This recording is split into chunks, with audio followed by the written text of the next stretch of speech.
everybody. My name is Julia Bonheim. I am the driving force behind Resolve Northwest. Thank you so much for coming this evening. It means a lot to me that you're willing to show up for such a difficult topic as the Critical Energy Infrastructure Hub.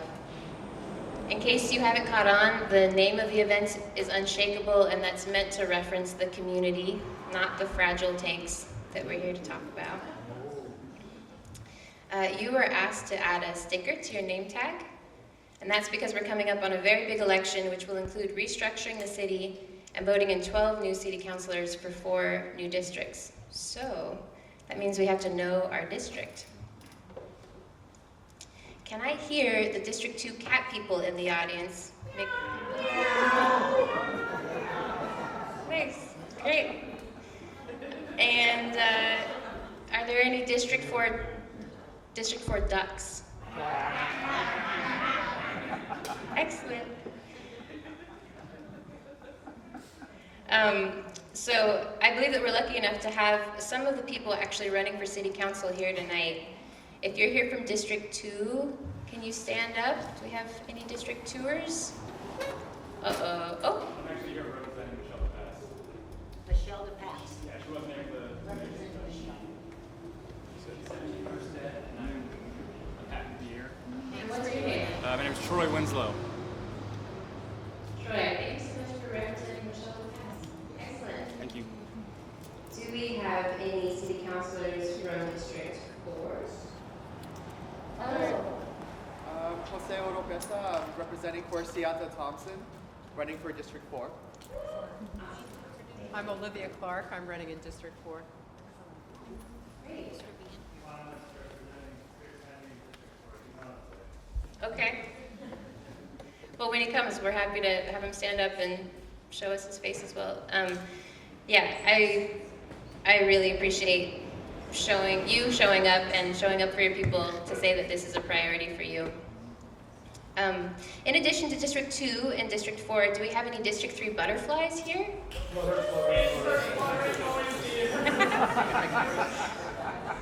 And any District 1 frogs? Ribbit.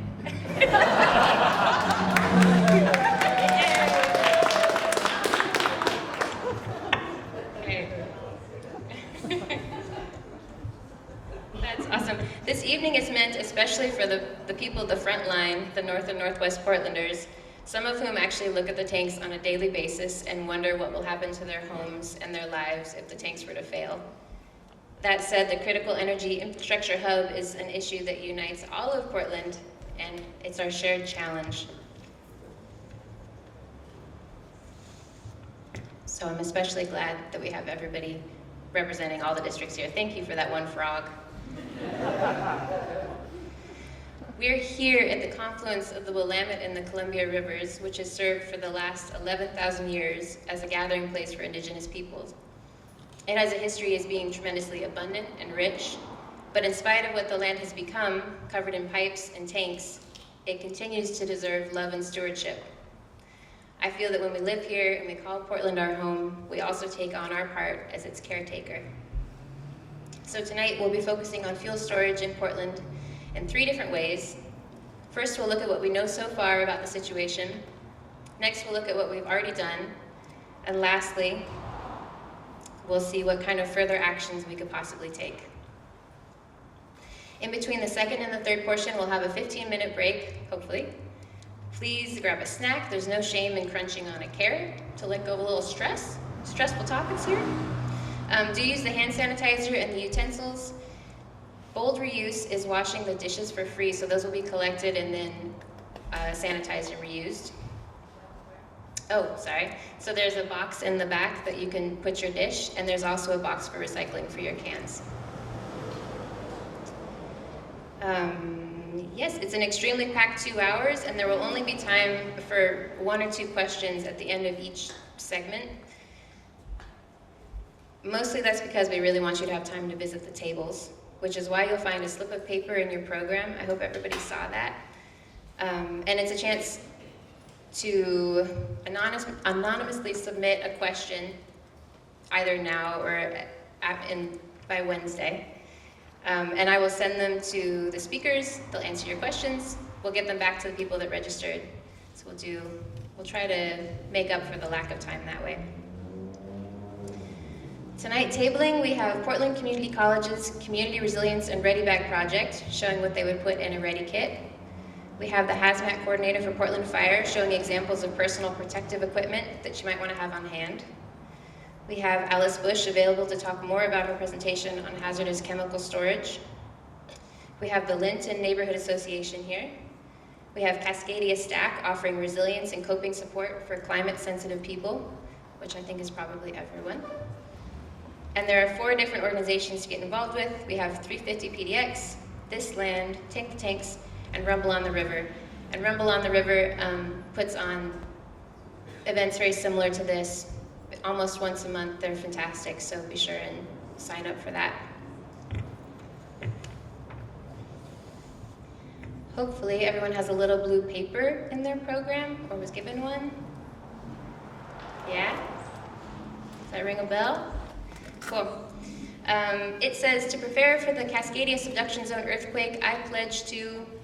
So if you could do me one favor tonight besides silencing your cell phones, please fill out the pledge and drop it off by the end of the night. There's a little basket in the back for them.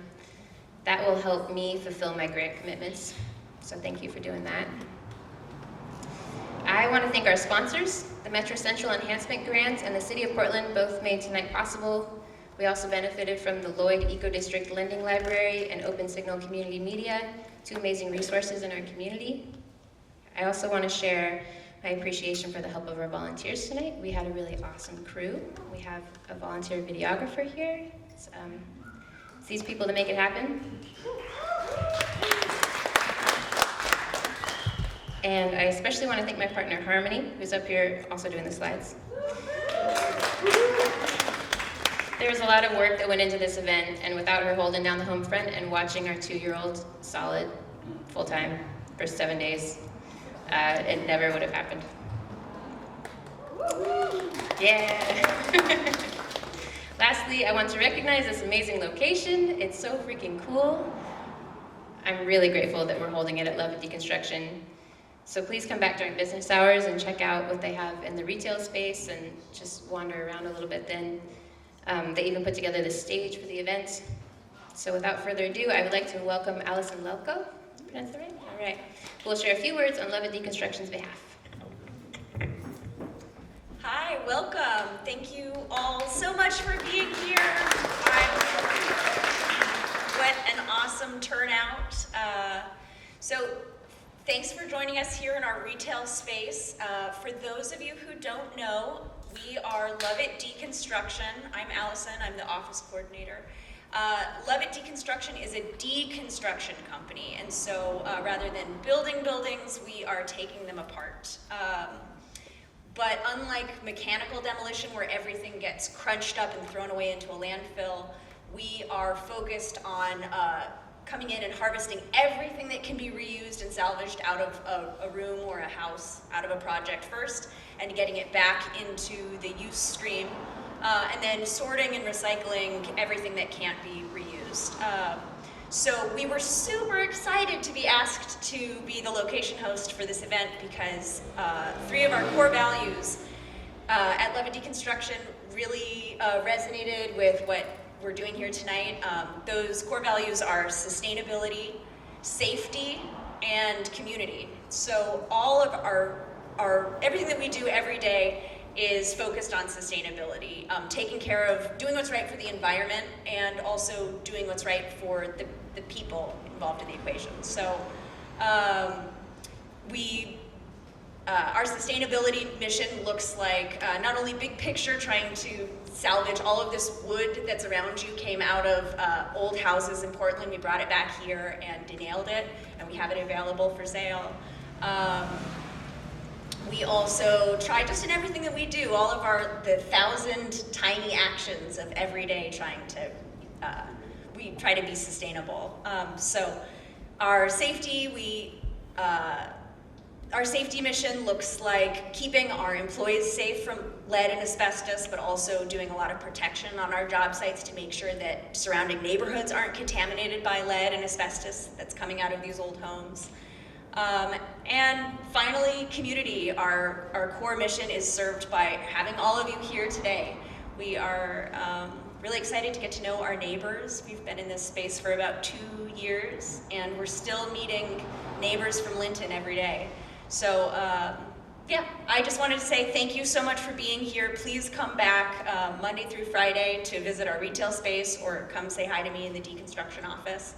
But yeah, thank you so much for being here. Thank you to Julia for putting on this amazing event. Right And on, and please come introduce yourself to me after this event. Thank you.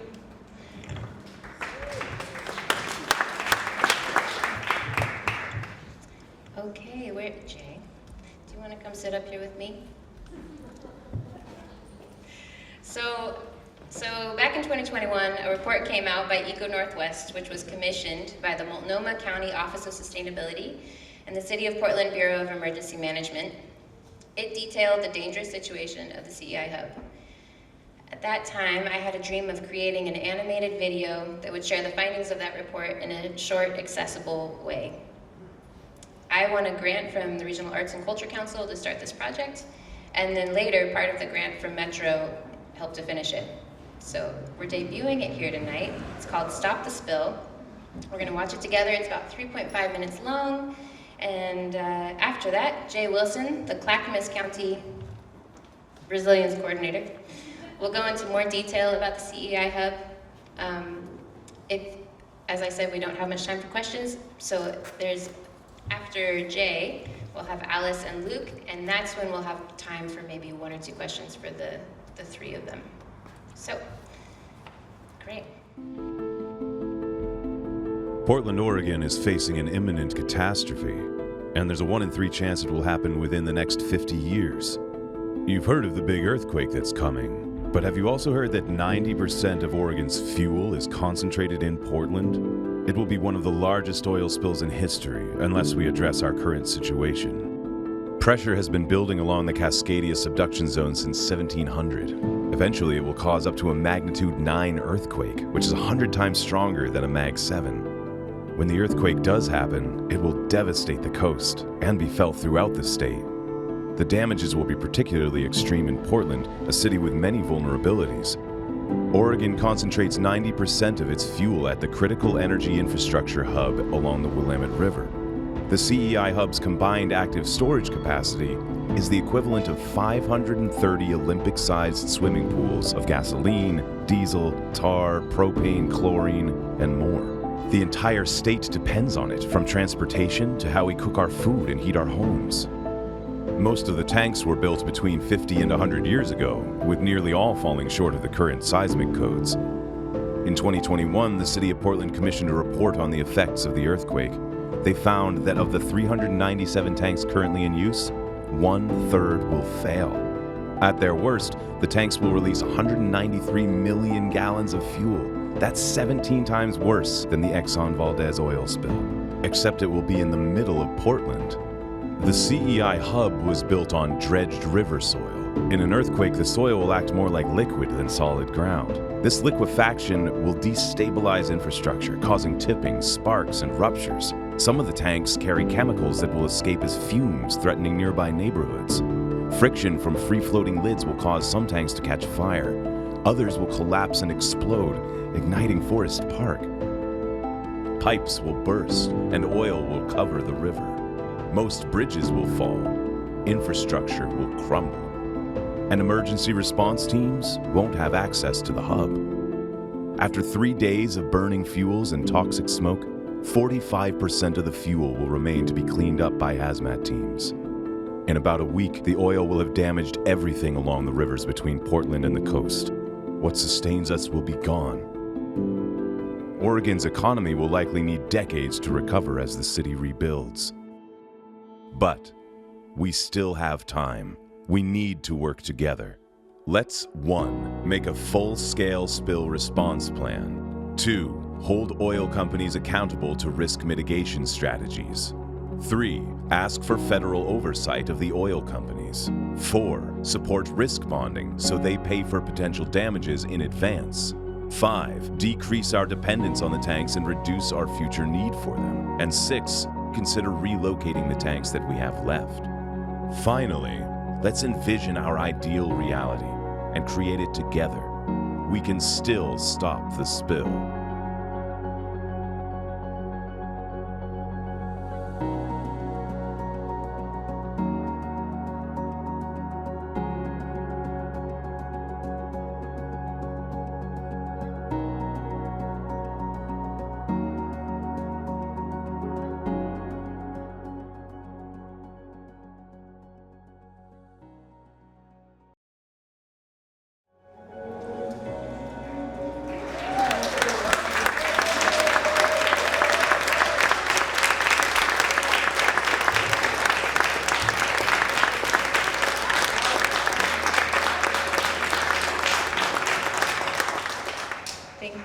You saw there that I was not the person who did the animation, just to make that clear. Yeah, thank you so much. I know it was a little difficult to see, but it will be available on resolvenorthwest.com. So here's Jay to dive in a little deeper. Thank you, Julia. Wow. She packed a lot into, 3.25 minutes? 3.5. I think part of the issue here, before I start going over my notes, is the importance of risk communication. How we tell this story, how we identify our audiences for the purposes of what we're trying to achieve. Having all of you here tonight, as members of the community, it's what it's all about.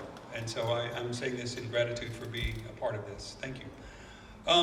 Magnitude 9 earthquake threat is increasing every year. 324 years ago was the last one. Every year that goes by, it ratchets up the pressure for one of these to let go. And the point I come back to over and over again is the likelihood, the younger you are, the more of a likelihood you have that this will occur in your lifetime.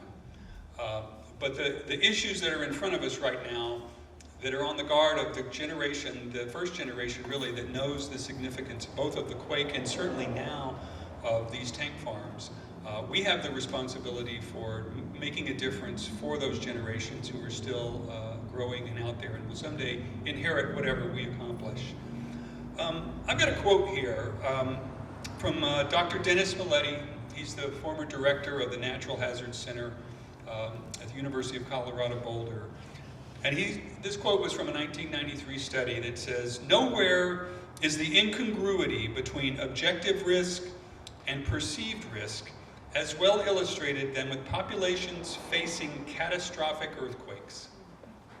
He was a sociologist who studied risk perception and risk communication. And this was a quote from a study he did after the 1989 Loma Prieta earthquake in the Bay Area, where they did a big survey using an insert into the Sunday paper about what people believed in earthquake risk and how they were prepared for it.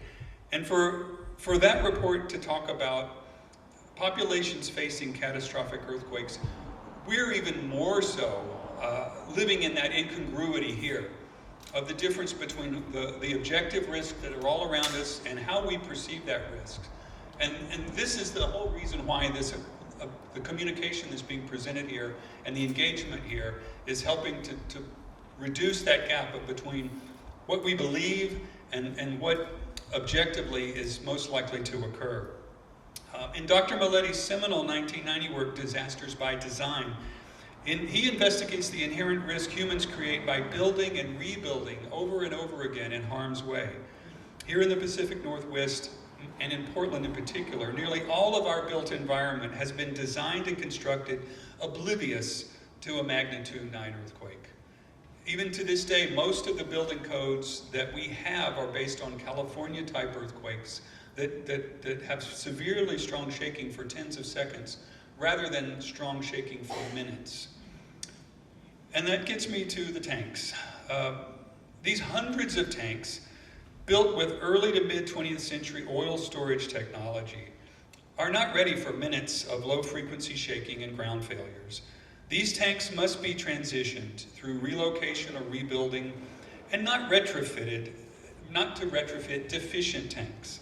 Oil company assets are recklessly in danger from this anticipated magnitude 9 earthquake with decades of deferred maintenance and absence of seismic standards or upgrades. Most of the largest tanks are 50 to 80 years old and were not even earthquake ready when they were brand new.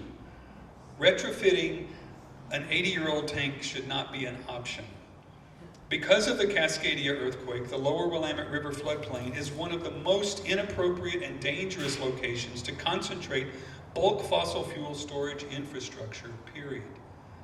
And based on what we now know, we cannot allow this earthquake to create a secondary oil spill catastrophe. Mitigation will be expensive, but that's a drop in the bucket to cleaning up and managing the environmental and economic recovery from hundreds of millions of gallons of gasoline, diesel, and other pollutants. That's my opening salvo for the speakers that are coming behind me. I look forward to having a closing statement at the end. Thank you, Jay.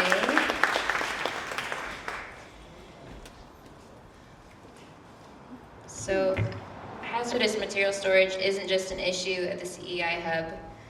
Up next, we have Alice Bush, the Senior Emergency Management Analyst for Multnomah County Emergency Management, and Luke Hanst Luke Hanst from the Institute for Sustainable Solutions to explain a new report that they completed this year. Thank you so much.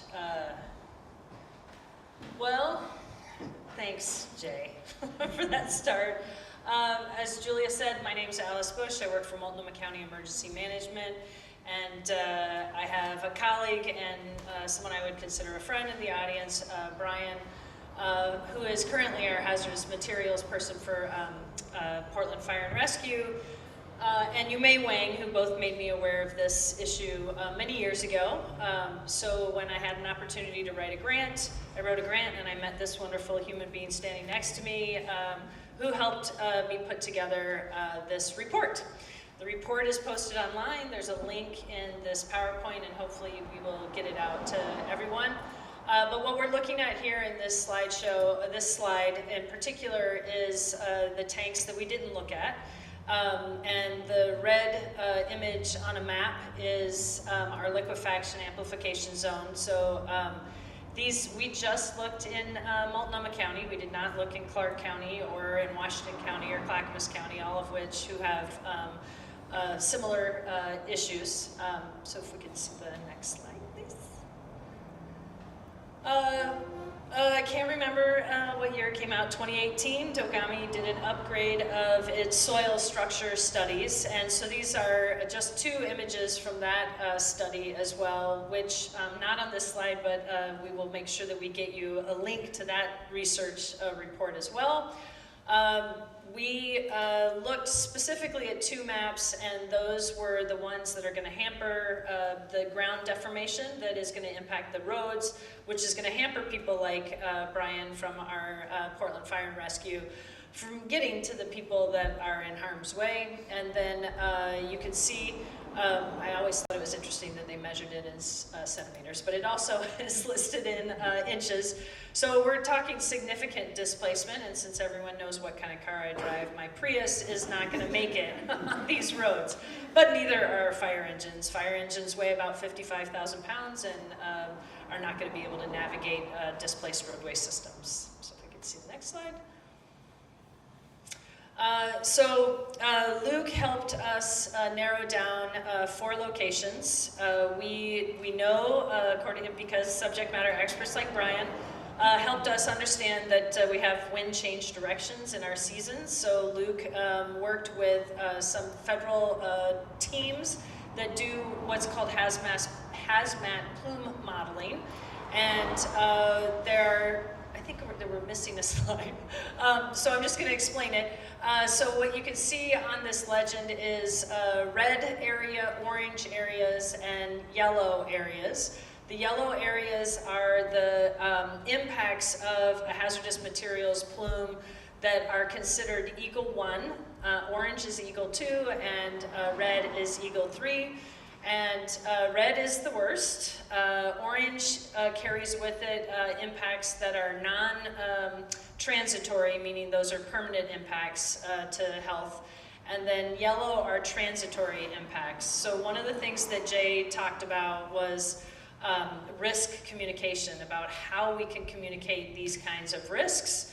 One of the things that this slide does not show you is the flower petal risk of a hazardous materials release. So we only modeled one wind direction and in each season. So we looked at summer and winter. This is our summer release, if you could go to the next slide. This is our winter release, and you can see that the wind direction is almost completely opposite. The hazard when we were putting the report together that Luke and I talked a lot about was, do we show the full risk area, which would be a circle, not a petal on a flower, because that would misrepresent who is in harm's way in one way, or do we just represent one direction of wind, which also misrepresents the risk in a different way. So we tried to articulate that in our report. I think for the risk communication that has me most concerned, has a lot of us very concerned, is that if we don't tell people about this risk now, if the earthquake happens and these spills occur, we are not going to be able to help people understand if they are in an Eagle 1, meaning a transitory exposure to a hazardous material, or if they are an Eagle 3, and that is a life-threatening exposure to a hazardous material. And if we could go to the next slide. Darn it, it's not showing our favorite photo. It's not in here, I don't know why. So, what's that? It might just be on. That's okay, I'll describe it.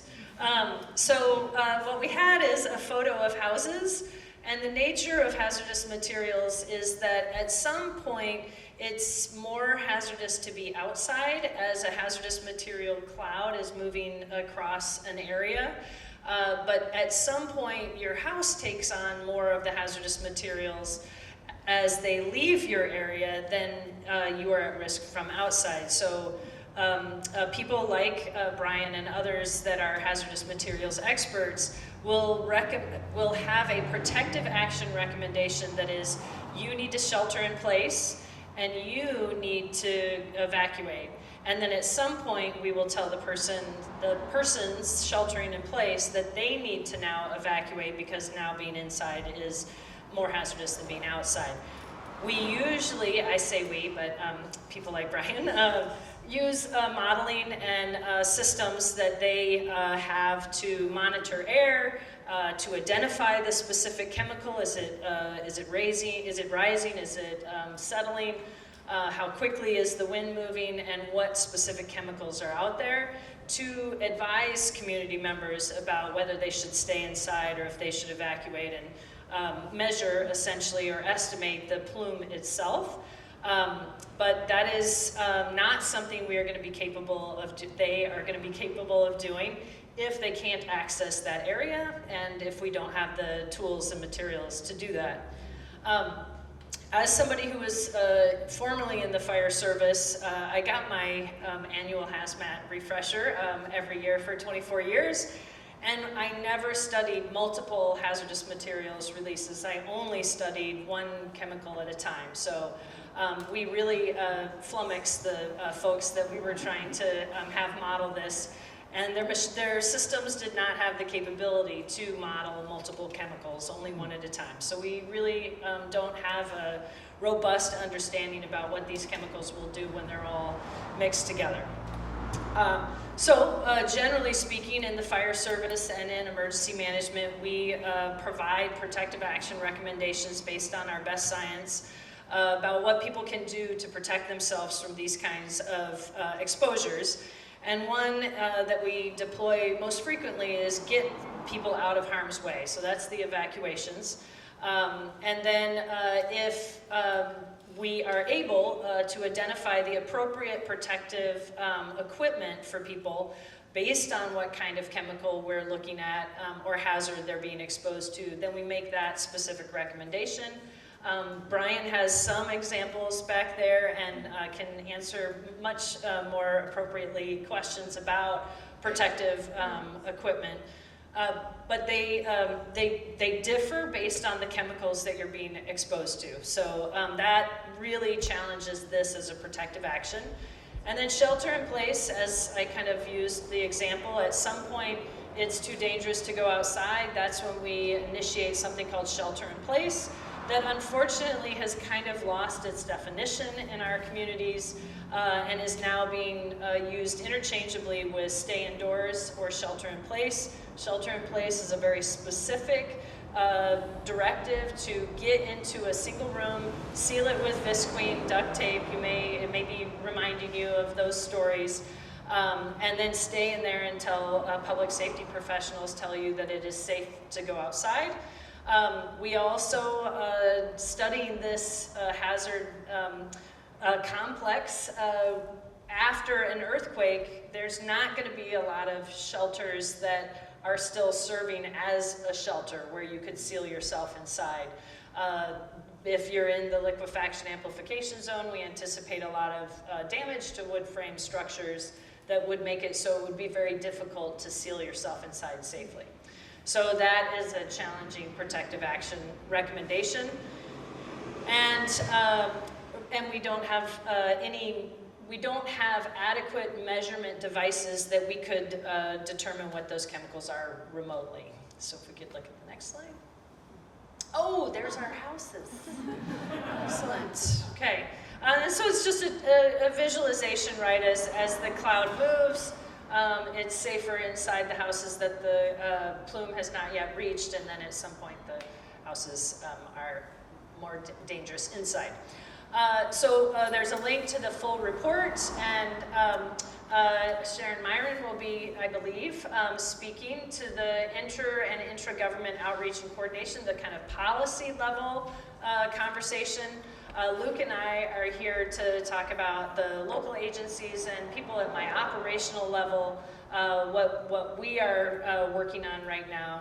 And that is, as an emergency management agency, our job is to gather impacted communities, and that sometimes are the response agencies, as well as the organizations that have responsibility to be part of the planning process, and our communities.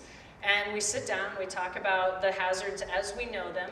Part of the reason that a lot of our buildings and our bridges and our tanks are not constructed to seismic building stability is because we didn't even get plate tectonics into our science books until the 65, 70s. So a lot of the things that exist here were built long before science understood the risks. So now that we are having a better understanding of these risks, we do things like this. And then we are going to start working with as many representatives of our communities as we can to understand the way we should be talking about this and how we can answer questions and how we can figure out how to address those gaps. Is this the slide or is the next slide for you? No, just the third one. Okay. Thanks, Alice. So hi, I'm Luke Hanst with the Institute for Sustainable Solutions. I'm just going to be talking for like 2 minutes here, but our institute helps Alice with this research. We've also been helping the DEQ with their rulemaking process and implementation for Senate Bill 1567. So we've been able to develop a lot of expertise in this space, as well as a lot of connections to engineering faculty at Portland State University and across the state of Oregon. One major goal that we continue to work for are finding avenues to better understand the hazard here, to find ways that either through research funding or public funding to advance our understanding through additional hazard assessments, vulnerability assessments, and plume modeling if that's helpful. But really we want to take a regional look and get our arms around this. Like Alice mentioned, there are 70 high-risk facilities located in liquefaction zones in Multnomah County. When we look at the whole state, there are thousands of hazardous material facilities storing a range of chemicals and a range of volumes. they have different types of vulnerabilities based on the storage containers that they're using, based on their location. So there's a lot of variables to where our high hazard industrial facilities are, and we are going to continue to work and try and support this effort by getting our arms around that issue, taking a regional perspective, and trying to find ways that we can continue to better understand this issue. So that's our commitment. Thanks for having us. Thanks, Julie.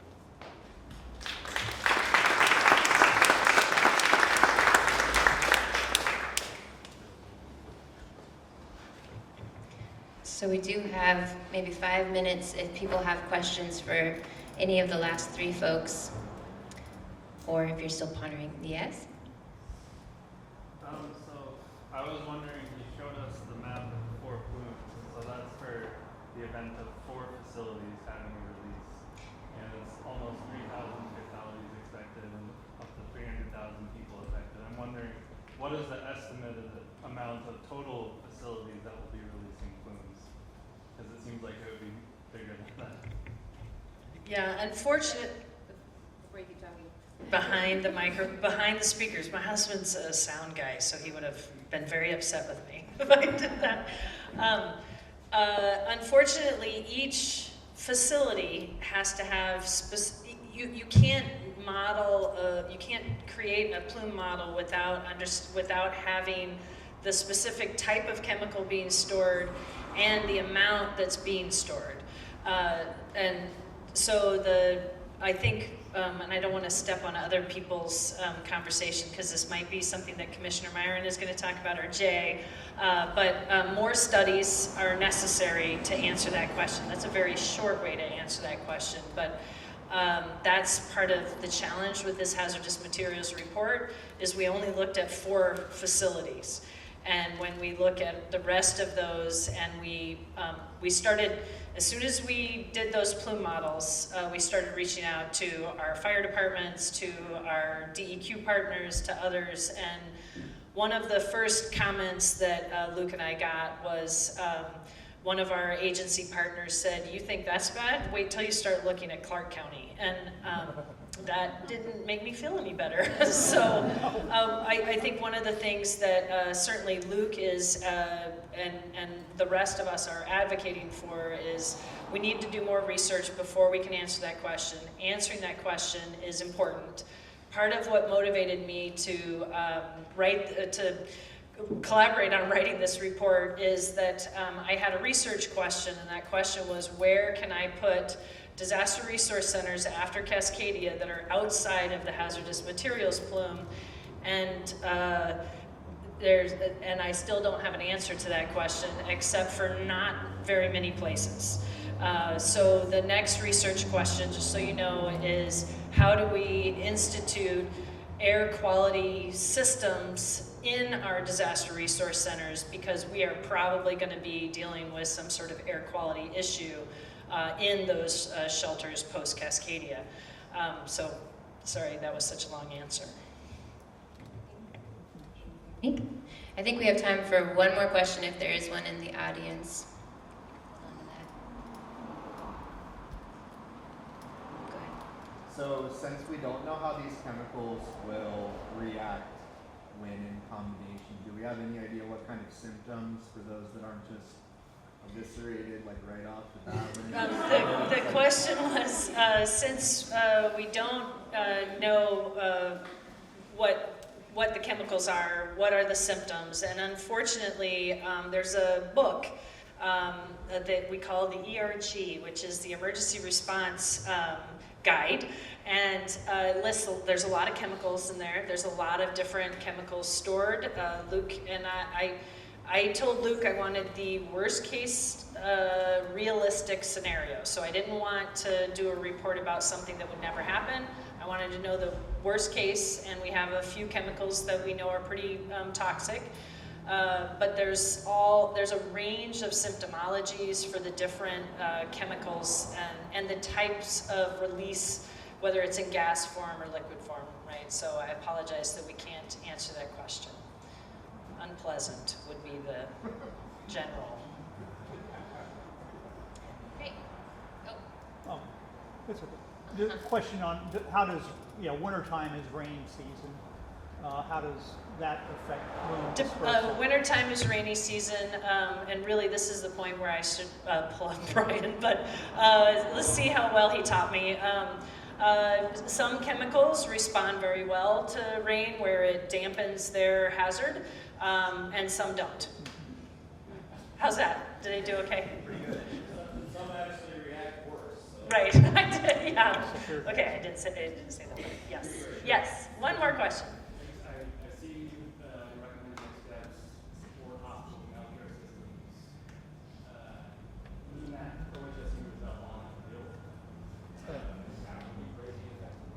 I would assume. I couldn't quite hear. I heard that you're talking about the support hospitals and healthcare systems and something about OHSU. One of the earthquake seismic stability studies that Dogami did demonstrated that OHSU is actually one of our most stable hospitals, which I know that probably doesn't make everyone feel great because we're not going to have any access to it because the runway systems to OHSU aren't so great. So yes, a lot of the work that we do in emergency management is working with our healthcare systems. And as you can imagine, we all have really high priorities of things that are happening right now. And addressing those things generally has taken priority over addressing something that may happen in our lifetimes, but may happen in someone else's lifetime. So lots of people have been putting plans in place in our health and medical systems. So there's trauma surge plans now. There's a lot of plans out there and practice.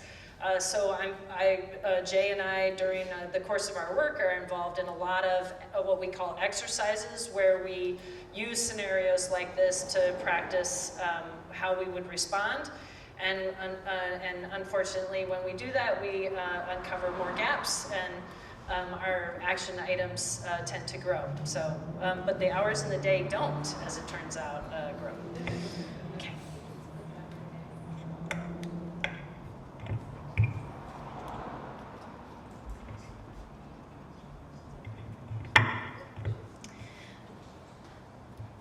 Will you take this?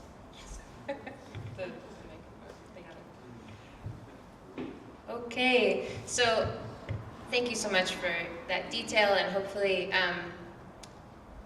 it's a lot to take in, and so I will be sending out the slides if people want to look at it on their own time as well. Our next sort of segment was what we've done so far, but I feel like this also really falls under that. That's a lot of work that you've done so far to advance our understanding, which is going to help us make our plan. We keep mentioning Senate Bill 1567. The video mentions it, and I am about to bring up Ian Johnson, the Fuel Tank Seismic Stability Program Inspector for the DEQ, to help explain that new bill. Also, is Tom in the house yet? Tom, come on up as well. Tom Cecilia, the Hanford hydrologist and fuel specialist for the Oregon Dept of Energy, will also be presenting in relationship to SB 1567. Okay. Good evening, family. How's everybody doing? Solid. Awesome. So I brought this candy because I was going to say I'll engage the crowd, and then I realized it's not a good idea to throw candy maliciously into the crowd. So if I call on you, or if there's any engagement, you answer a question right, or you just have a question, you just want to have a reason to come up and get some candy, please do. And if you get the question wrong, just wait till my back is turned and grab some candy, okay? All right, next slide, please. So I am William Johnson. I am the Tank Stability Inspector. Quick background is a year ago, I retired from the U.S. Coast Guard right out here of Portland. My background was regulating, federal regulation of those facilities, waterways, incident management, emergency management, incident management, all of it. And seeing how I had a lot of experience dealing with facilities who usually don't take kindly to regulatory action, DEQ basically said, oh, he's used to that shiny disposition of people. We'll take them. Next slide, please. So I put this slide up here just intent for laying out the idea of the inherent background. I have heard some exact dates. Does anybody happen to know the exact date of when our last earthquake was? How about the time? Ooh, 9 p.m. That's right. Look, you're already a candy candidate. So the main takeaway from this also is that we see these magnitude 8s and magnitude 9s right here, and on average they look like they're about 320 to 350 years apart. So that stands to be quite an important factor of realizing where we are and where the intent of this rule is going. Next slide, please. All right, the belle of the ball, the Critical Energy Infrastructure Hub.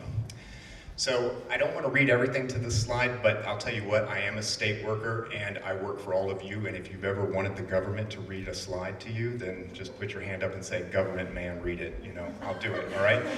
All right, so it is apparent that we will experience another earthquake. We understand that 90% of all fuel is right here, okay? So it's nothing new for facilities that contain something nasty like methyl ethyl DEF or oil to be next to water, because that's how they actually move cargo. But it's also not really uncommon for it to be near residential areas. But once we start to add a fault line to that equation, it's really a game changer. Next slide, please. Okay.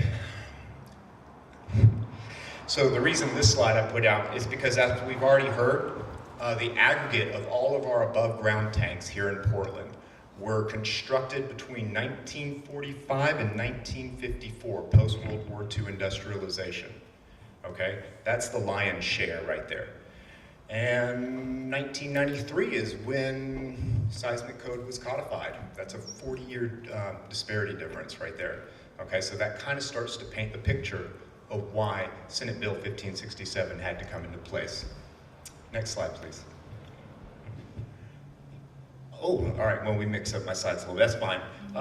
This happened just last week. My boss, who's in the crowd, no pressure, was like, I need you to start calling it OR 468 Bravo 510, and that's what we're gonna do, okay?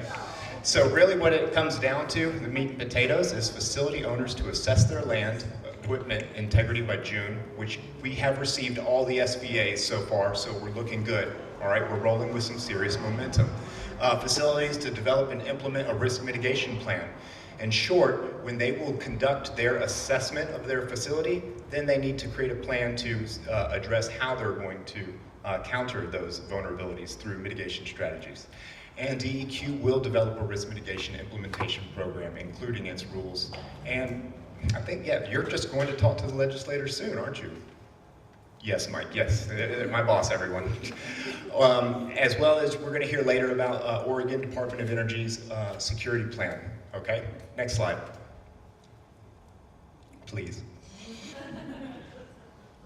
Okay, so does everybody know that movie Armageddon, where they had to go find the oil drill workers to go find them and put them on a meteorite to blow it up? That's what DEQ did, except we didn't chase anybody out of bars or on you know, ranches. We basically brought in all our subject matter experts, technical engineers, structural engineers, academics, and generally superheroes that have no other purpose than just studying and enhancing the awareness of this particular discipline their whole life. So we got everyone to make sure that we would have a community of practice and that we would also have buy-in from the public as well as subject matter experts. And then it was adopted on September 14, 2023. And there is a 10-year time limit. So once we start with these facilities, with their mitigation plans, the clock starts to kick, and that's 10 years. Post-disaster context and domino effects considerations. What that means is, generally, the risk mitigation plan is saying, hey, this is what we've identified and this is how we're gonna fix it. But one thing that's pretty unique with this is that we need to know about, after you've done these mitigation strategies, how will you address the residual risk from your facility resulting from a seismic-induced event? Next slide, please. Okay, there's our facilities, all 16. I think the important thing right now is to understand that the lion's share is here in Portland, and it is in the CEI Hub. While we do have just one other that is not in the CEI Hub, but it is fed from the CEI Hub for the Portland International Airport.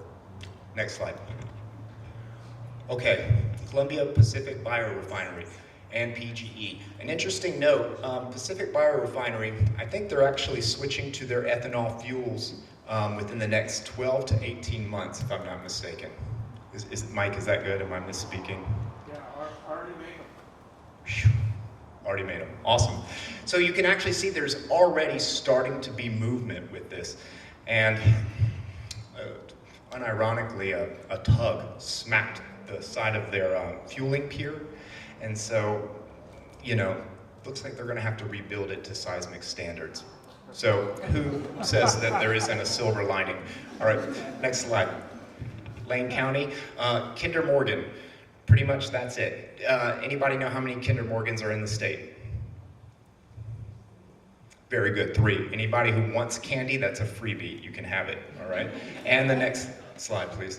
And there is, like I mentioned earlier, Multnomah County with the CEI Hub. 2 things of import to bring up. While I did mention that we have a PDX Fuels by the airport, it is still fed by CEI Hub. And then we also have Vigor Marine.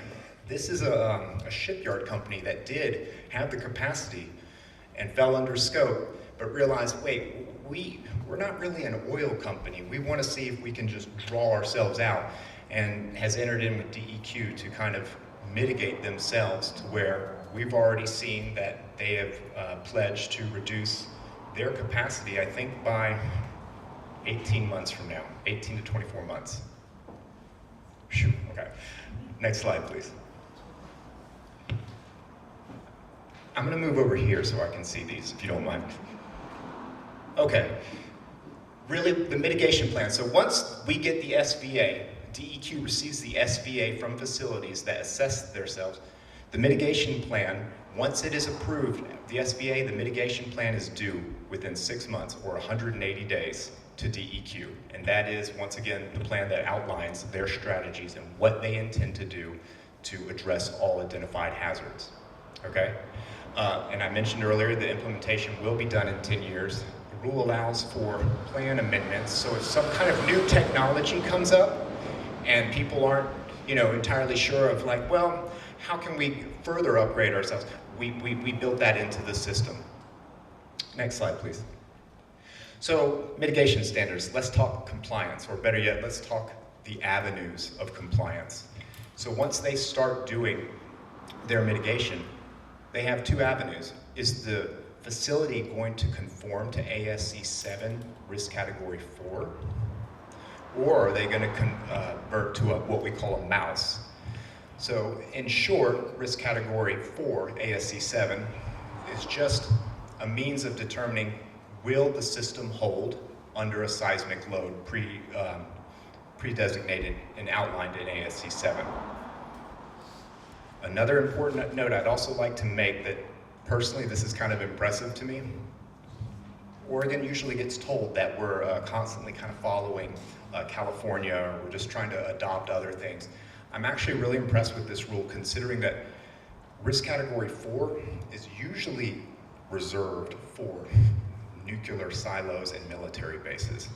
In fact, risk category 3 is what is for fuel tanks, but Oregon DEQ decided to make sure that we're holding ourselves a little bit more further accountable. Okay, so risk category 4, all right?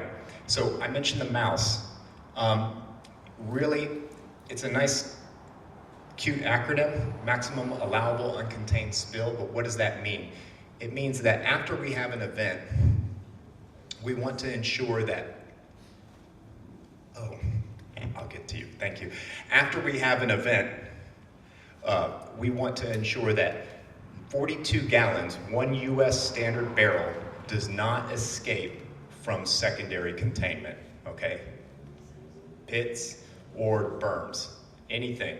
Even if it doesn't get in the water, if it gets outside of secondary containment, no good, all right? Now, I just was told, explain SBA and RMIP, Seismic Vulnerability Assessment. That's what the facilities are required to submit, and they already have as of June 1, and Risk Mitigation Implementation Plan, the plan that follows to answer the SBA for all its hazards. Is that good? All right, solid. Next slide, please.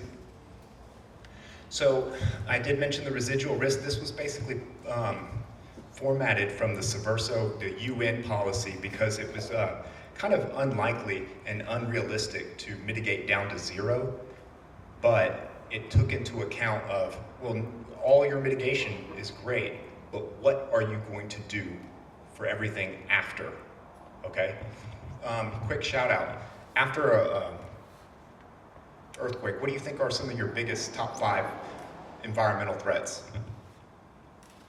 Fire, great, that's candy. Poison. Go ahead. Down power lines. Power. Yes? Tsunami. Very good. That's more for the coastal, but you're absolutely right. So ultimately, we've got mud, fire, water, potential hazmat release. It's not good. So how are we going to address those things in relationship to your facility and the community around you, okay? Next slide. Checklist, checklist, checklist. Everybody loves checklist. So in the infancy, when this seismic program started, it had never been done before, so DEQ wanted to ensure that we were not giving out guidance, but giving out the correct sidewalls, as my boss likes to say, to make sure that there was adequate and comprehensive coverage over all systems on the facility. So that way we covered all of these points. That way it's kind of an answer to, oh, my facility only deals with X, and my facility only deals with Y. That's fine, we've got you covered. We do, okay?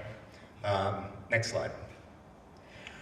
Okay, so it's been a busy year so far, and it's actually been a busy past week. We have our contract with Moffitt and Nickel, an engineering firm that will actually review and technically screen a lot of these SVAs that come through. So in that way, we are making sure and holding the facilities responsible that what we ask for in the rule is not being subverted or even, pushed to the side.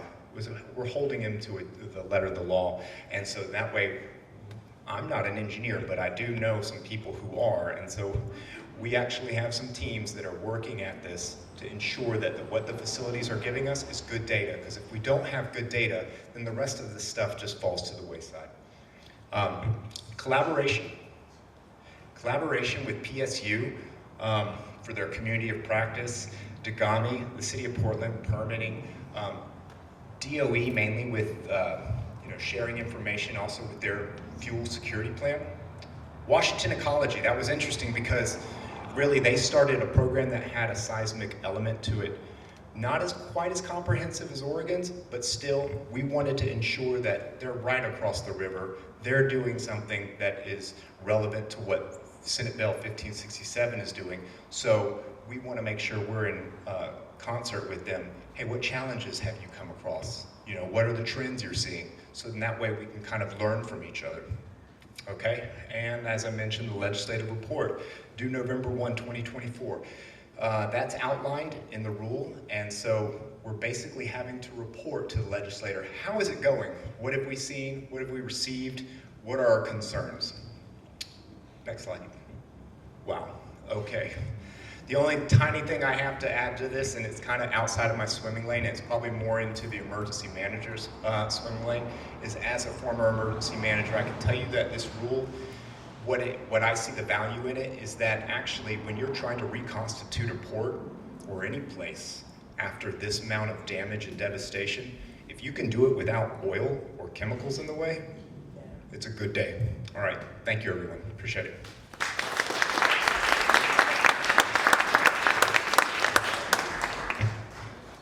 Thank you so much. We do have 2 posters. There's one by the cookies, and there's one on the other side that show how the tanks have done so far in their seismic vulnerability assessments. in terms of the amount of information that they provided. So check those out. And then up next we have Tom. Tom Cecilia. All right. Hi, everybody. My name is Tom Cecilia, and I am the Hanford Hydrogeologist and Fuel Specialist for the Nuclear Safety and Emergency Protection Division of the Oregon Department of Energy, which I think is one of the longest titles in the state. My division is small but mighty. There's 6 of us, and a full third of us worked on the Energy Security Plan for the last 2 years. So let's go to the next slide. And this is what we're required to have on the Energy Security Plan. Stuff over there is from Congress on the IIJA, Infrastructure Investment and Jobs Act, and then Senate Bill 1567, the state legislator directed us to write the plan and added a little bit on, which is interesting and germane here. So I also don't like reading slides. You'll get these, but we'll move on from the requirements. This one I am going to read because it was important for us to ensure a reliable and resilient supply of energy at an affordable price. Now, the federal definition of energy security does not have that affordable price in there, but we know that equity is important, and if you can't afford energy, you don't have energy security. So in the same lane, if you can't afford to mitigate against an emergency, you don't have mitigation equity. And people who have historically borne the brunt of the environmental injustice need to have some help to get to mitigated circumstances sometimes. So we wanted to make sure that that was included. And I'm not going to read the rest of it, but I just wanted to go there. Okay, so the Energy Security Plan is high level, looking at statewide energy distribution and use. We actually broke it down into the 6 Oregon emergency management zones of the state. So Portland Metro is one region. We didn't go down into counties, but we do talk about counties. And then we also did a threat and risk hazard mitigation assessment with some outside help. And we, for the first time, now have a map, a GIS layer, of all of the regulated underground and above ground storage tanks that house liquid fuels in the state. The underground storage tanks are regulated by DEQ, and the above ground storage tanks are regulated by the State Fire Marshal Office. And there were 2 spreadsheets, and now there's 1 GIS layer, which is helpful. And our requirement to get the Energy Security Plan done was by Monday. We submitted it last Friday, so it's in, and you can read it. It's 190 so pages plus a whole bunch of appendices, but it's a very fun read. And I wrote it, so I can say that. Next. Okay, so part of our job under 1567 was to look at this holistic energy use, including liquid fuels, in the state. So we wanted to figure out, okay, so where does it come from, where does it go, who's using it, and do we export any, and we don't export any. So 90% of our fuel comes from up in here, where there's the refineries in the Pacific Northwest, and that comes from North Dakota and Alaska and out of the country. And then most of that comes through these tanks over here. We call them the Portland area fuel terminals, not the critical energy infrastructure hub, because there's lots of critical energy infrastructure and people would get confused with natural gas pipelines and high voltage transmission lines. So we call them the Portland area fuel terminals. And then so the gasoline goes down to Eugene by terminal, to that other tank that we just heard about. And then trucks all around the state. About 10% of it comes over from Salt Lake City up to Pasco, Washington, and down across the river by barge or by truck. So most of it is coming here. Next slide. So gasoline, we're getting 77% last year by pipeline. We got 17% by barge coming in the river, a little less than 1% by rail, and 5% by truck. Next. Diesel is pretty much the same picture. A little more from barges, and so that's where our fuel comes from and where it goes. So let's look at the next one. So bad days. What happens when there's no pipeline? So if you look at our usage in the state, in about in 2022, about per day, we used 3.7 million gallons of gasoline and 2.3 million gallons of gasoline or diesel on trucks. That's a lot of trucks, and we've already heard that the roads around here aren't necessarily going to be viable, even if the tanks are. So the other part of the Senate Bill 1567 was telling ODO to look at expanding the geographic diversity of fuel storage in the state.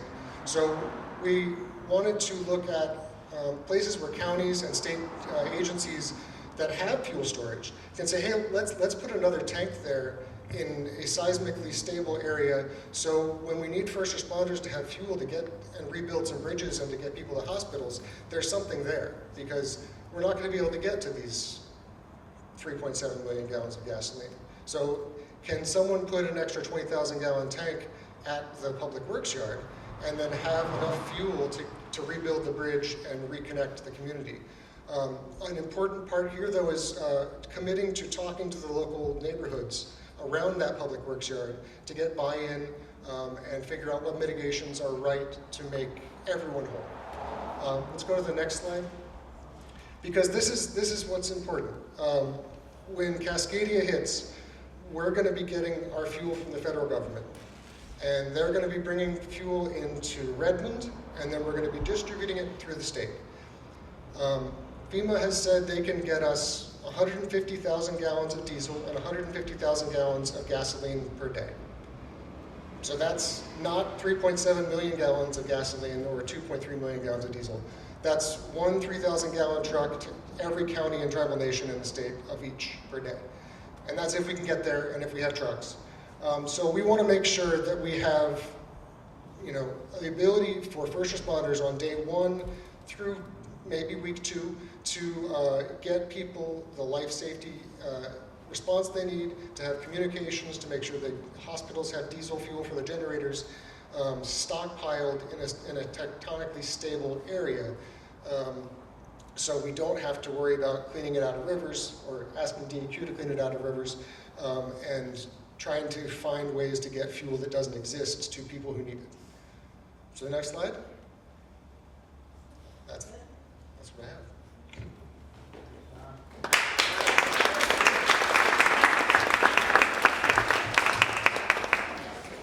We have 2 minutes. Does anybody have a burning question? If the fuel tanks are relocated somewhere off of the plain here by the river, where would that be?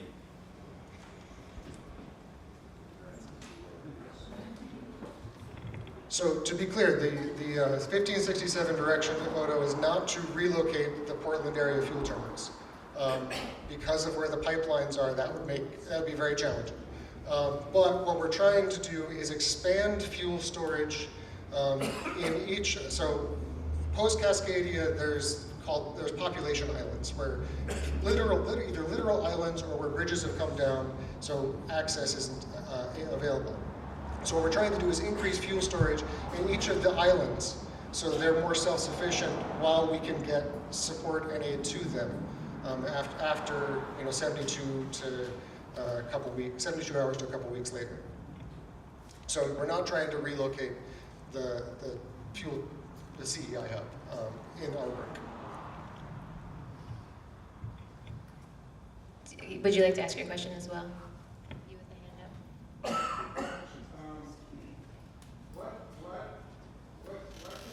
What happens when these companies turn in that data, or new data comes up later that makes the data into that bad? I think what I was hearing is the concern that oil companies would be doing something mischievous or giving bad data. That's a great question. Yeah, I understood, absolutely, yes. Quite literally, that is the exact purpose of my position, is to ensure this constant liaison between facilities, 1 and 2.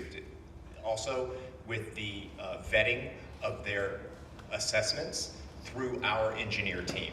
So if they give us a bunch of, you guys said it, our engineers can look at this and say, wait, this isn't right. And we enter in something called like a ping pong phase that we call, and it's like, go back and do it again and show me when it's right. Not that we're trying to put out dad energy on cleaning your room, but ultimately holding oil companies accountable is very serious, yes. Did I answer your question, sir? Well, I was hoping you'd come up with some huge fine that they would get. Well, there is fines. We've got plenty of those, but I'm trying to like just steer it into compliance, not just, yeah. Thank you. Okay, thank you so much. So we have 15 minutes. The bathrooms are up the ramps. If you were a lucky person that brought a sweatshirt or something in your car, sorry it's a little chilly, grab that, get some food, and then I'll see you right back here. Thank you so much.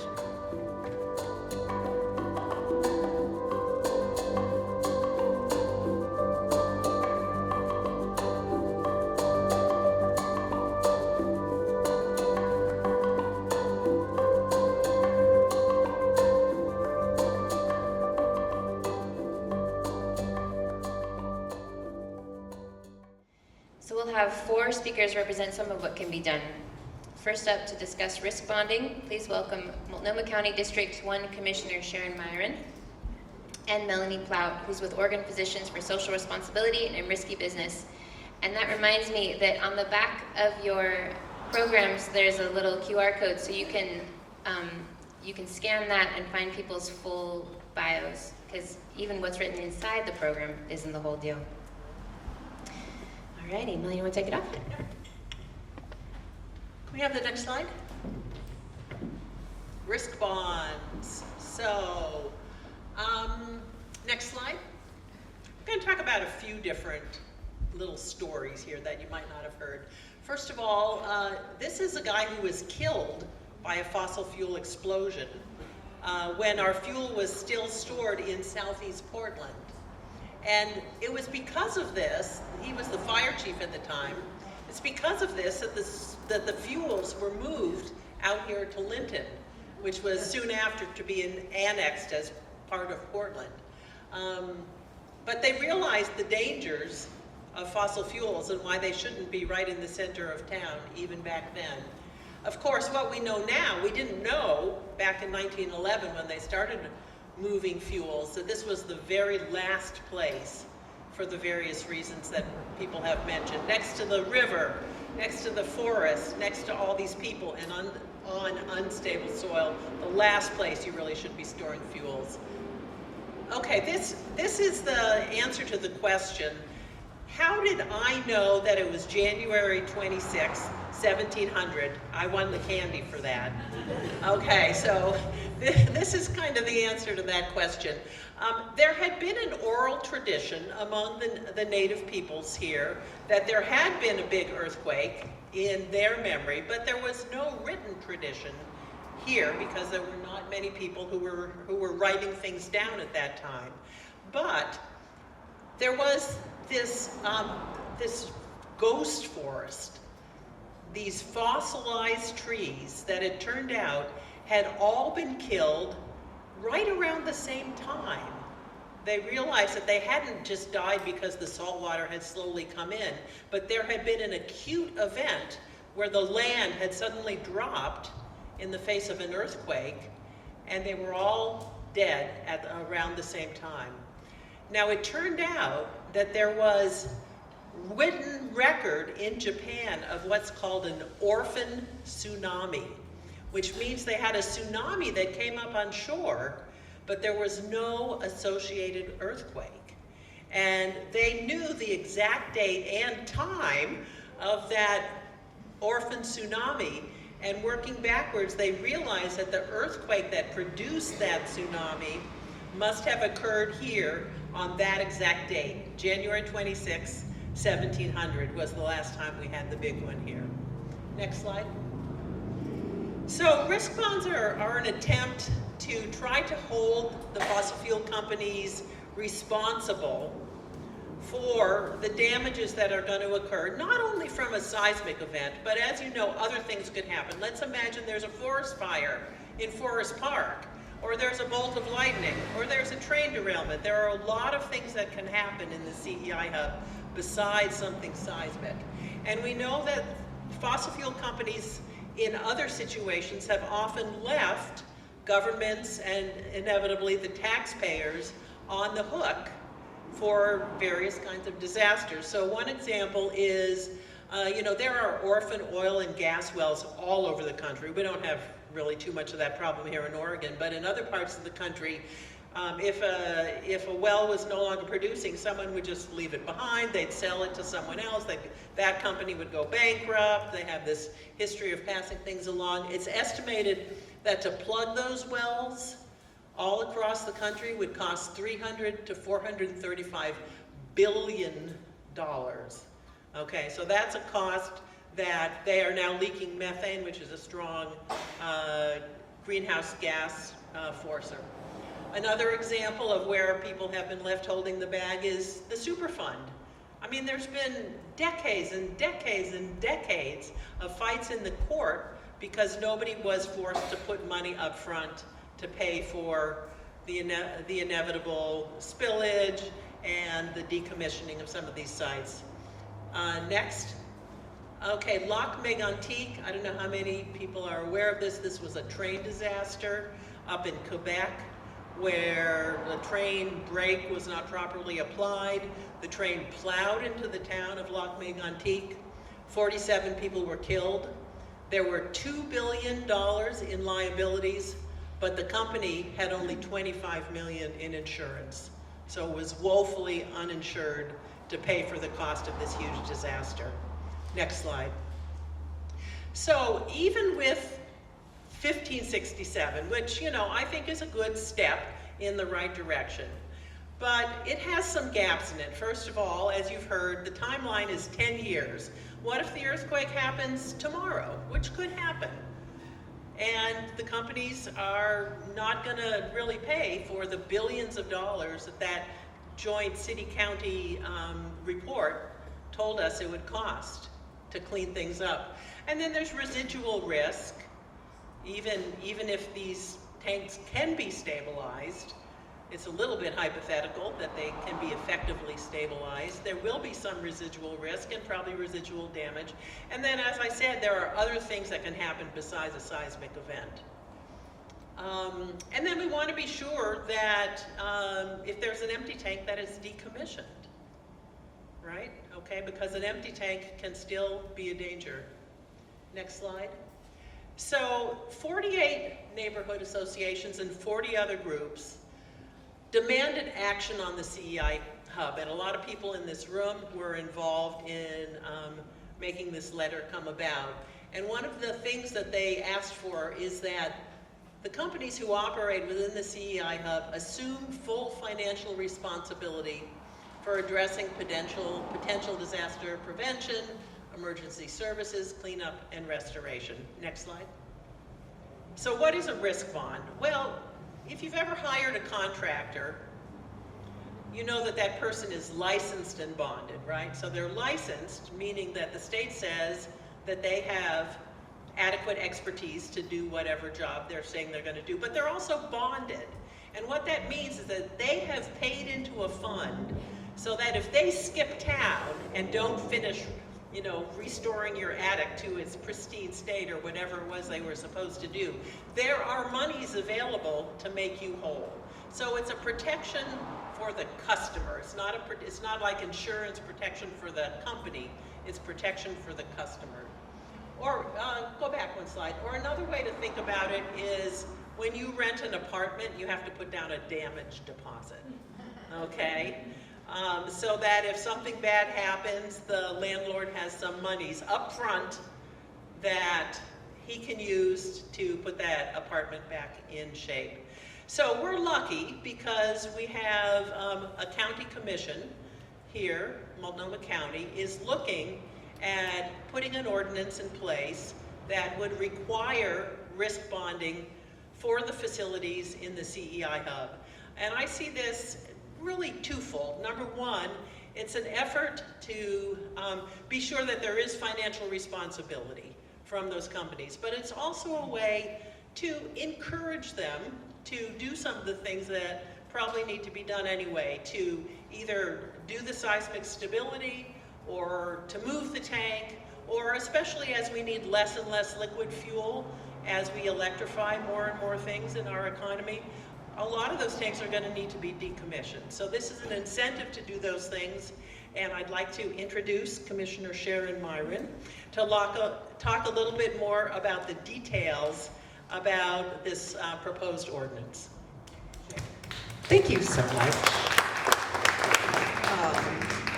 And it is great to be here. I actually am subbing in for John Waszczyński, who is our Director of Sustainability at the county, who has encyclopedic knowledge about everything that's happening. And I am working on the policy. At the policy level, I don't have all of those details in my brain the way he does, but I'm going to do my best.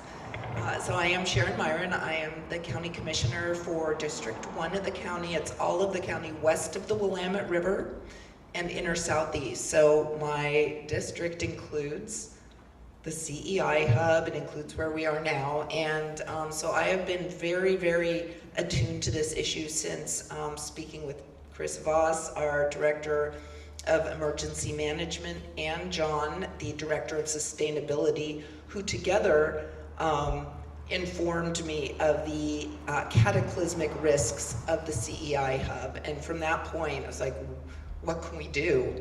And fortunately, I met with some folks then with the Center for Sustainable Economy who said, there's this novel concept.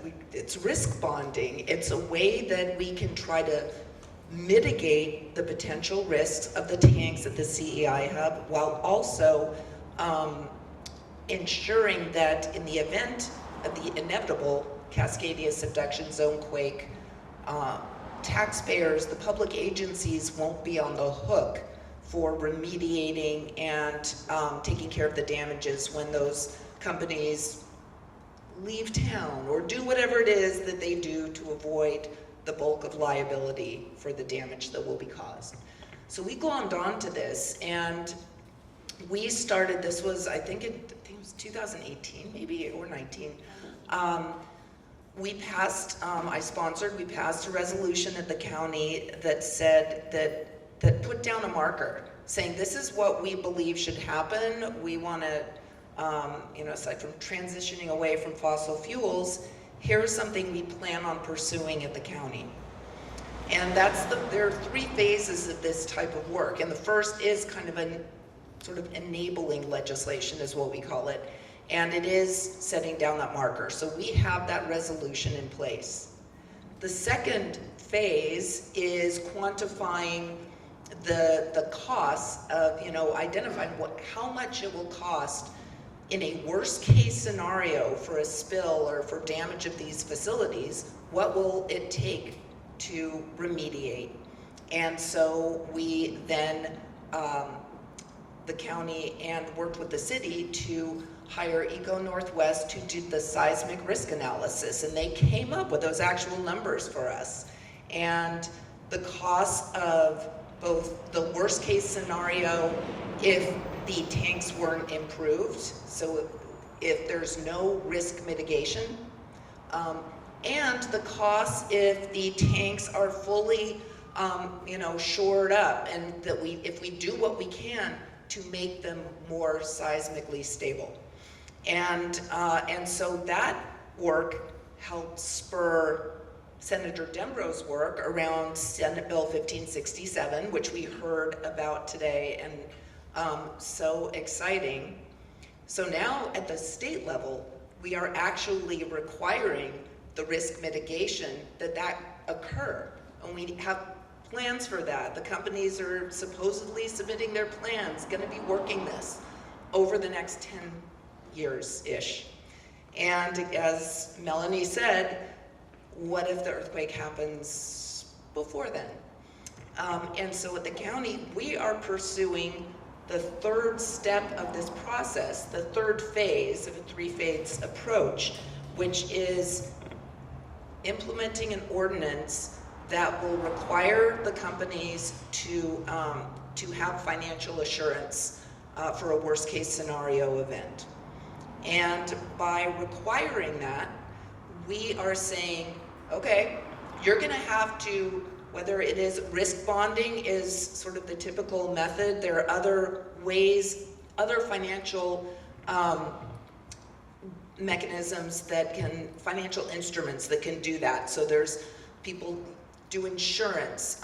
Washington State, where we're modeling our county legislation after, they just passed a statewide statute and requiring that financial assurance. And so there's insurance that you can buy. There are trust instruments. There's a couple of ways to do this, but regardless, it is requiring that the companies demonstrate they have on hand that they will be able to cover the worst case scenario. And what incents them to do it sooner rather than later, because we know they're required to mitigate by the state, is the fact that it will cost significantly less to insure or bond against the facilities once risk has been mitigated than it will in the state they are now. So it's an incentive program, and it is to ensure that we have on hand what we need to deal with the catastrophic situation when the Cascadia Subduction Zone event occurs. And it's to hold those responsible for the damage accountable for the toxic products that they have in their tanks. So I think that's pretty much it. Oh, and we are aiming to bring a first reading of the ordinance to the board on November 7th of this year.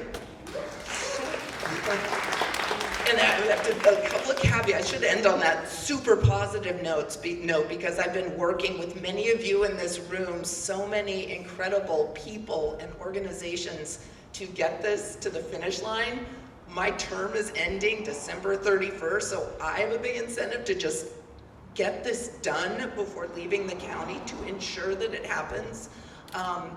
And you know, there's always stumbling blocks along the way. So I am cautiously optimistic that it is happening. It is scheduled for that date. We're working through some stuff, but your support, your advocacy has made all the difference, frankly, and will continue to do so. So stay tuned, and we're going to get it across the finish line. Thank you.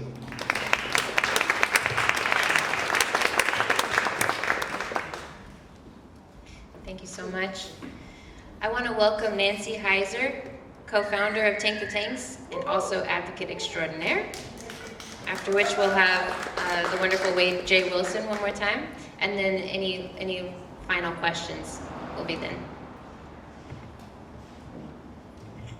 This is a daunting situation to be in after the people I have seen today and been blown away by. So here I am.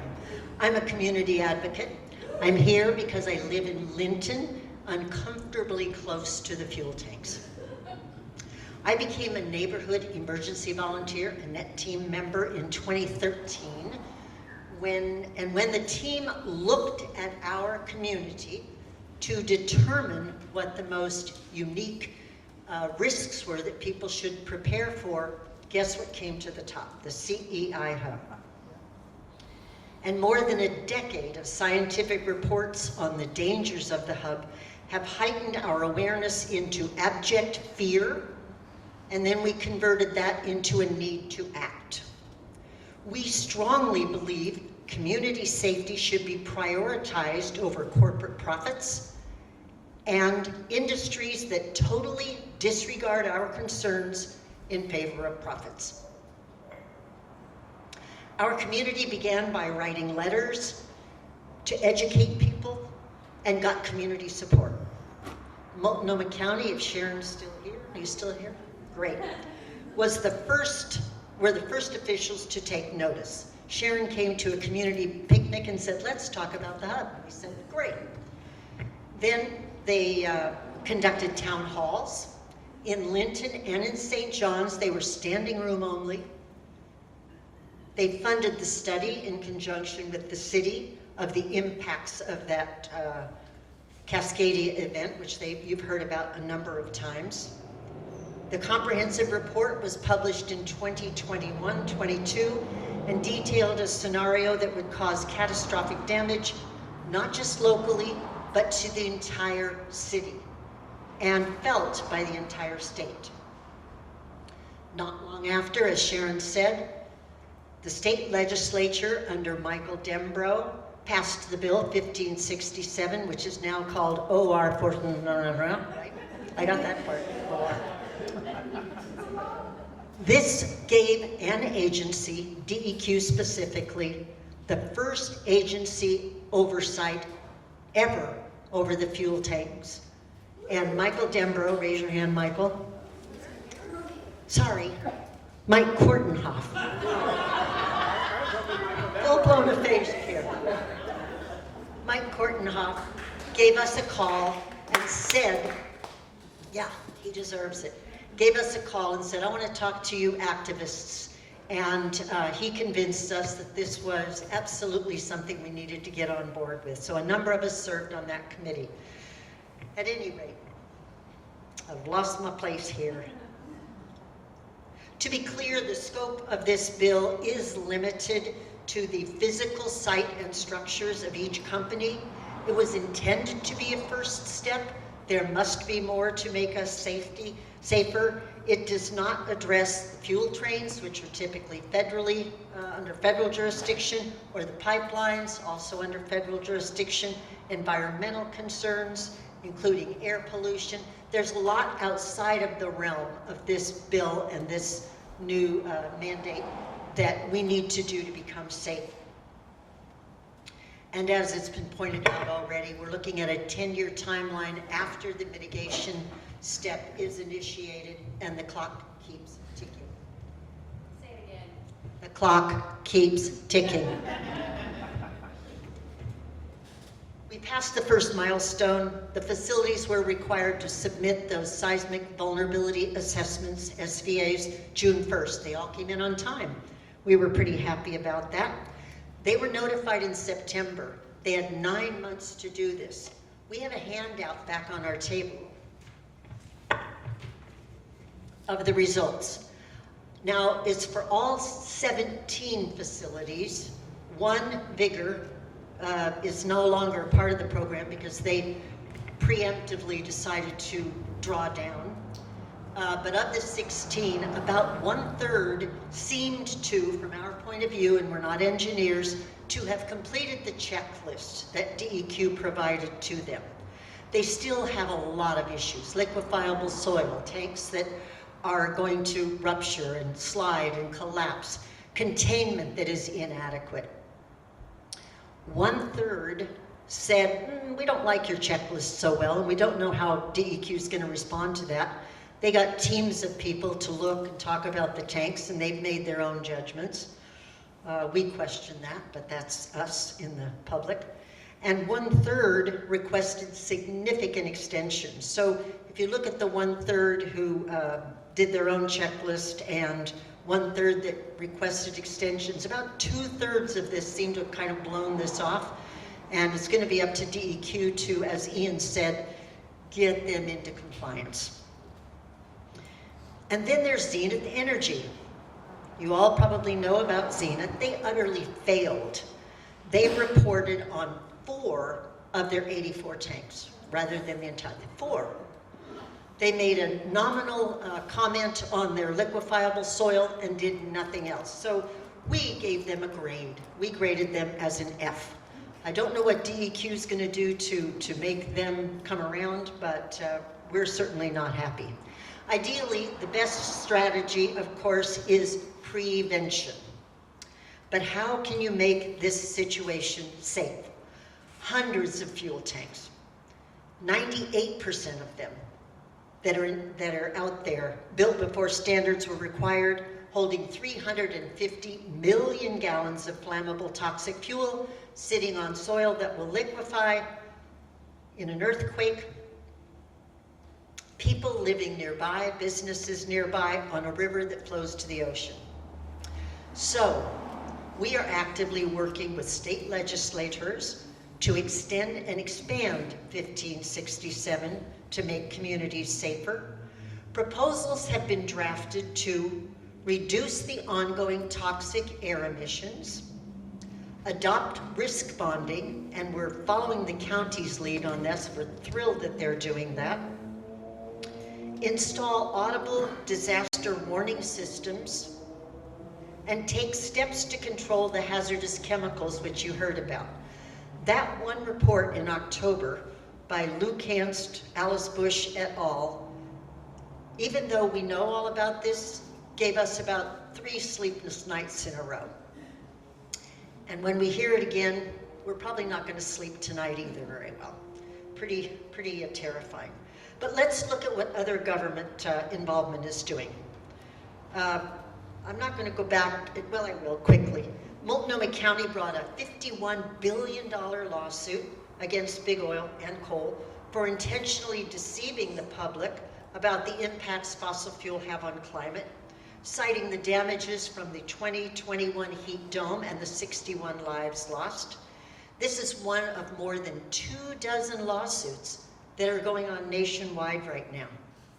And of course, Multnomah's moving on to the risk bonding, which we fully support and will work to support. I'm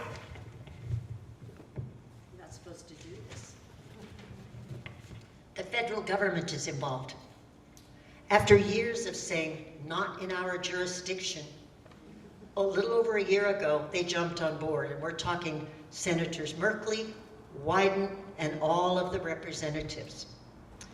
And they're working for funding, they're working for legislation, but the really exciting thing from our point of view is they understand the value of collaboration, and they are working actively to develop relationships with all of the other levels of government, with the state, with the county, not so much with the city because we don't have anybody at the city. Not yet, exactly. That's my next point. Yeah, the city disregarded all of the advocates' positions and arguments and went ahead and, behind closed doors, granted Zenith the Lux. Zenith has a track record of dishonesty, of ignoring regulations, etc. The city keeps prioritizing and supporting corporations over community. We are not too happy with that. I must tell you though, I see on the horizon some real promise. A large number of city council candidates are committed to changing how the city operates, and that includes many who understand the hub issues and are committed to reducing risks. We're inspired by them. Please consider when you vote, looking at their campaign platforms and voting for the people who will stand up for community rights.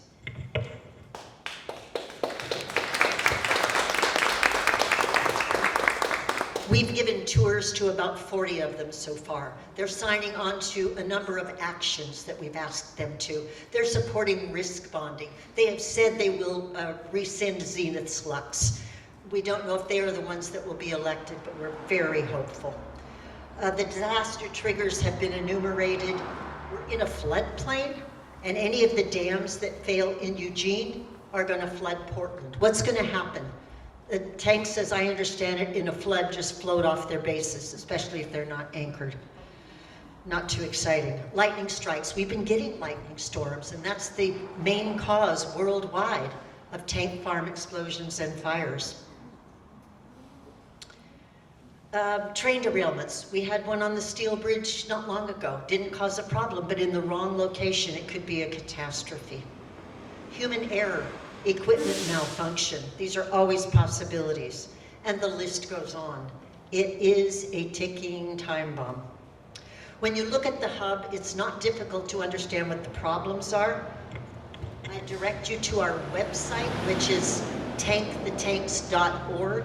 We have all of the reports there and a lot of pictures and diagrams that you've seen today.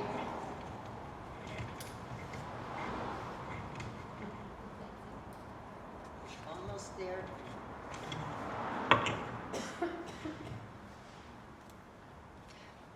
But even after all of these reports and everything, we are no safer now than we were 30 years ago. 30. And here we are talking with urgency. Did you know that the oil industry reported record profits to their stockholders in 2022? $219 to $300 billion. Got some other comments here. The questions I've got actually. How much did they invest in reducing the dangers they cause? Here, pretty much zero. Why aren't they held accountable? Hopefully with risk bonding, they will. Why is industry permitted to compromise our health and safety? Why isn't government oversight adequate to protect us? Still, people are not fully aware of the CEI Hub dangers. So our main work continues to be public education. You can help. Sign our community safety petition. We're at 958 signatures, going to 1,000, and then we're going to send it to everybody. It's back there. You just do the QR code. Talk to your neighbors about the hub and about the trains that go through your neighborhood and risk your safety. Ask your elected officials what they are committed to, and if they're doing something, support those efforts. Join our advocacy campaign. It involves sending an email, making a call, one time a month, just a few minutes. This helps make our voices heard, and it takes only a few minutes, as I've said. You know that after seeing this, and how many of you feel like you're seeing this kind of for the first time in its entirety? Any of you? A few of you. Well, you're probably pretty traumatized, and I think that's a normal reaction. The rest of you, you probably have some deepening of your knowledge. So you've got a few choices, all of us do, and one is to adopt hope. And the thing that fuels hope, folks, is committing yourself to action. It will fuel your hope, and there's an incredible number of good people working on this. I want to thank you for your time. And I want to welcome Jay Wilson back, who's going to open a dialogue, long overdue dialogue, about potential for a vision at the CEI Hub. We've been playing whack-a-mole for so long, we haven't really looked forward, and this is a critical step. So thanks, Jay. Thank you, Nancy. It's so powerful to hear you speak.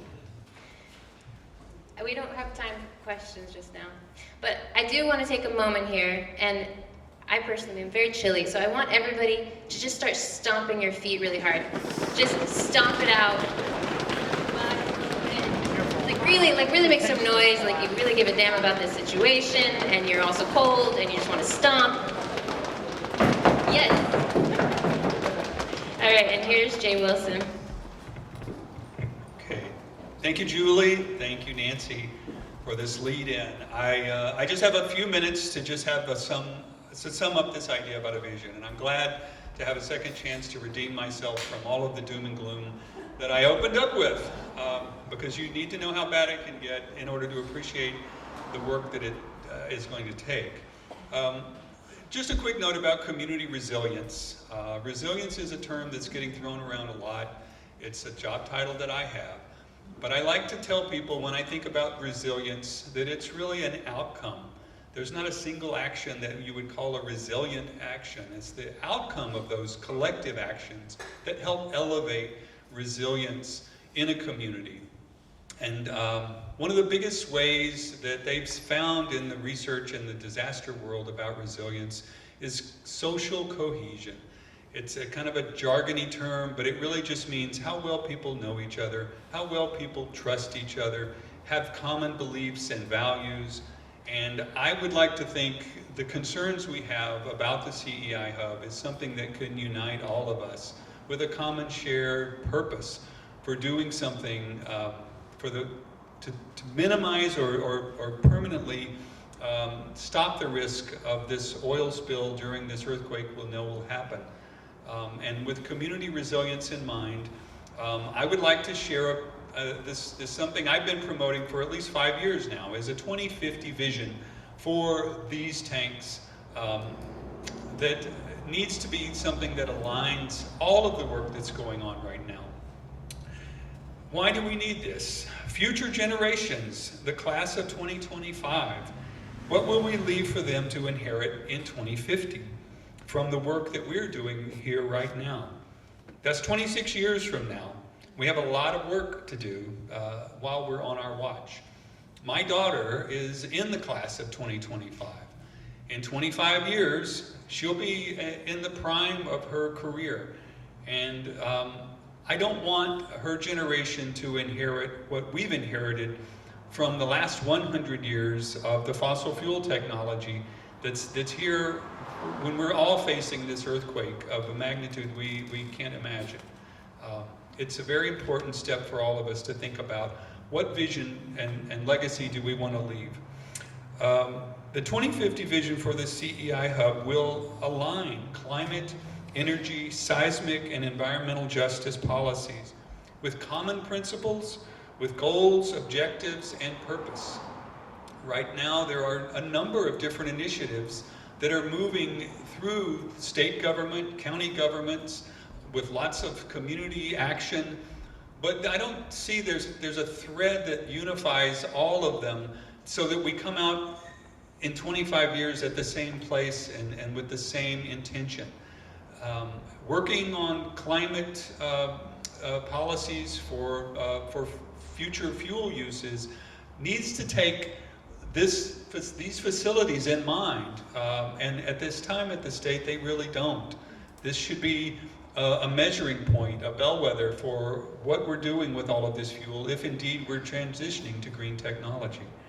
I call it, it's one of the notes I took when I was here, is we need to do some shipbuilding. We need ownership and stewardship and leadership. We need the companies that own these to be responsible, accountable, and liable for the risks that they're placing on all of us. We need stewardship for the lands and the environmental health and the social welfare of all of the people who live in this environmental system on the lower Willamette and down the Columbia. And then we need leadership. We need the folks who are going to be elected into these positions to understand the importance of this to all of us and the responsibility that they have to bring all of this to bear while they're in office. This vision cannot be possible without an inclusive and equitable visioning process that is transparent and accountable. Coming up with a predetermined vision that you're going to impose on people and just go through the boxes, checking the boxes of having a few public meetings isn't going to cut it. This has to be fully a grassroots effort that is inclusive and comprehensive. And the value of this vision will be measured by the trust instilled by the participants, the public, and our community leaders to embrace it and deliver it. With that, I'll say I'm turning it back over to Julia to close. Thank you so much.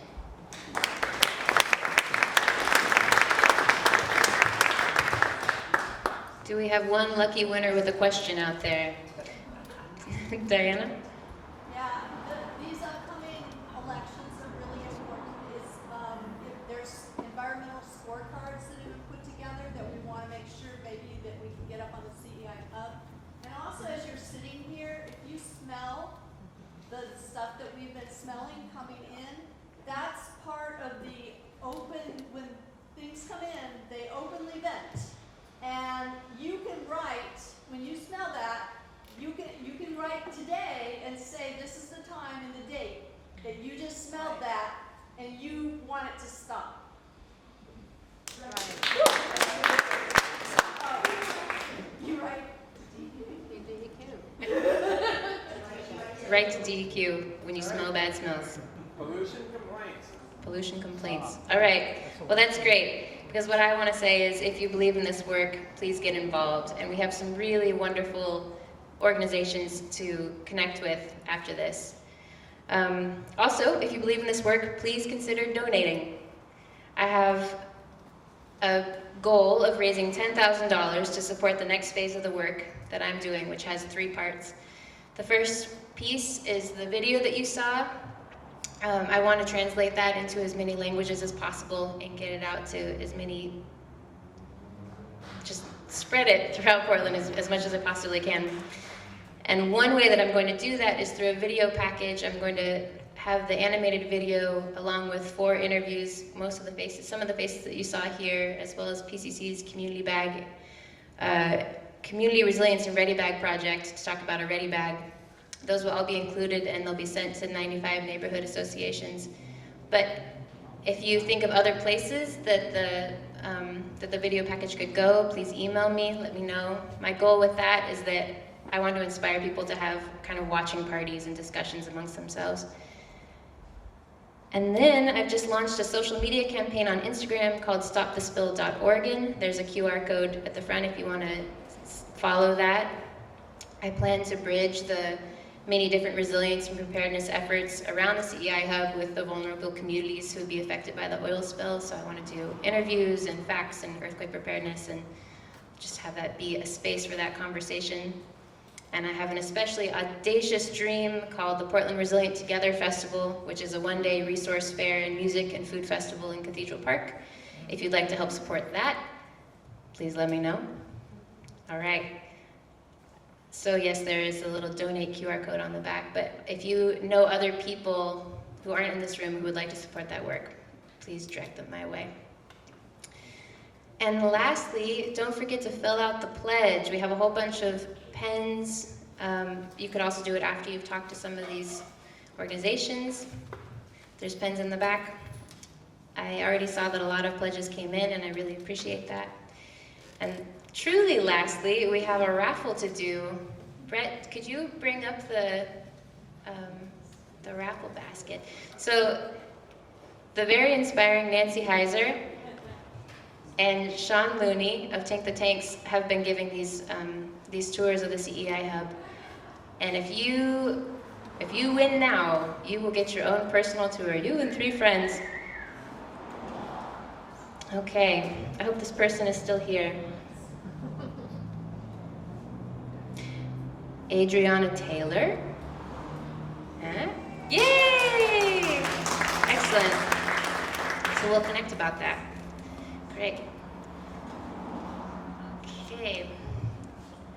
I do believe that was everything. If the speakers could stay and come up here and take a picture together, and if everybody wouldn't mind picking up a chair, we're going to be storing them through that door on the left there. So please stick around, just peruse what's here. Thank you again so much for coming, and we'll see you all in the next project.